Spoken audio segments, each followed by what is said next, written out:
ഇന്ന് നാടൻ മത്തിക്കറിയാണ് തയ്യാറാക്കാൻ പോകുന്നത്. അപ്പോൾ അതിനാവശ്യമായിട്ടുള്ള തക്കാളി ഞാൻ ചട്ടിയിലിട്ട് കൊടുക്കുന്നുണ്ട്.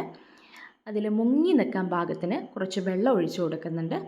അതിലേക്ക് പൊടികൾ ആഡ് ചെയ്ത് കൊടുക്കുന്നുണ്ട്.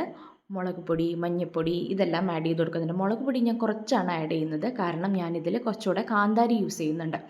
അപ്പോൾ ഈ കറികളെല്ലാം, പ്രത്യേകിച്ച് മീൻ കറികളൊക്കെ പല രീതിയിലാണ് പല നാട്ടിലും വെക്കുന്നത്. പക്ഷേ ഇത് വളരെ കുറച്ച് റെസിപ്പി മാത്രം ഉപയോഗിച്ചുകൊണ്ട് വളരെ ഈസി ആയിട്ട് പെട്ടെന്ന് തന്നെ ഉണ്ടാക്കാൻ പറ്റുന്ന രീതിയിലാണ് ഞാനിവിടെ കുക്ക് ചെയ്യുന്നത്. ഈ പൊടികളെല്ലാം ആഡ് ചെയ്തതിന് ശേഷം നന്നായിട്ടൊന്ന് ഇളക്കി കൊടുക്കുന്നുണ്ട്. അതൊന്ന് നന്നായിട്ടൊന്ന് വെന്ത് വരുമ്പോഴേക്കും ആ ഒരു നേരത്തിന് നമുക്ക് കുറച്ച് വാളംപുളിയാണ് ഞാൻ എടുത്തത്. വാളംപുളി വെള്ളത്തിലിട്ട് കൊടുക്കുന്നുണ്ട്. എന്നിട്ട് അരപ്പിനാവശ്യമായിട്ടുള്ള തേങ്ങ, ചെറിയുള്ളി, കാന്താരി മുളക്, പെരുംജീരകം ഇതെല്ലാം എടുക്കുന്നുണ്ട്. എന്നിട്ട് അതിൽ കുറച്ച് വെള്ളം കൂടി ചേർത്ത് നന്നായിട്ട് നല്ല പേസ്റ്റ് രൂപത്തിൽ നമുക്കൊന്ന് അരച്ചെടുക്കാം. നല്ല കുഴമ്പ് രൂപത്തിൽ വന്നിട്ടുണ്ട്. എന്നിട്ടത് നമുക്കതിൽ ആഡ് ചെയ്യും. അതിനു മുമ്പ് തക്കാളി നന്നായിട്ടൊന്ന് ഉടച്ചു കൊടുക്കണം. അതിന് ശേഷമാണ് ഞാൻ ഈ തേങ്ങ ആഡ് ചെയ്ത് കൊടുക്കുന്നത്. തേങ്ങ അരപ്പെല്ലാം നന്നായിട്ട് ആഡ് ചെയ്ത് കൊടുത്തതിന് ശേഷം നന്നായിട്ട് ഒന്ന് ഇളക്കി കൊടുക്കണം. അതിലേക്ക് നേരത്തെ കുതിർത്ത് വെച്ച പുളിവെള്ളം ചേർത്ത് കൊടുക്കുന്നുണ്ട്.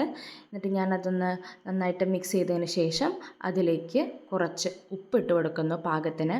എന്നിട്ട് നമ്മുടെ മെയിൻ താരം മത്തി അതിലേക്ക് ഇട്ട് കൊടുക്കുന്നുണ്ട്.